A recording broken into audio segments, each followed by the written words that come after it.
Lastly, I would just like to say that we all have a responsibility in ensuring that we keep the culture, the heritage, the language alive. And I would like to salute everybody in the Cochanilly district,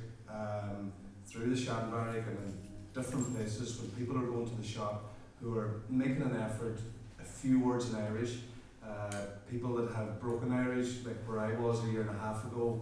to make that effort, because the people with Irish, what I found out, the people with Irish, the fluent Irish speakers, I'm not kidding you, not Jose, you're like me, you started in 1988, so we're learning all the time. But people like Jose, you know, who started in 1988, the inspiration that I got from the likes of him, from the likes of Noel, from the likes of people from my own parish, Declan McLafferty, down the back there, and Sarah Cullen,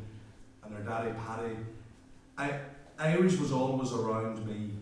for years and decades, and that fear around making that big step forward to try to learn it, I don't know what it was, I still don't know why the fear was there, but what I found is, if you decide to make that step to learn Irish, in Donegal especially, you'll not go 10 yards without meeting somebody with Irish, and it's there to support us. And I would encourage the people with Irish, keep speaking it, because this county is in a new place, it's going places, and I'm confident that the culture, the heritage is going to be a big part of the story in the future. We're mille Bheairice, the Brón Arab Jose,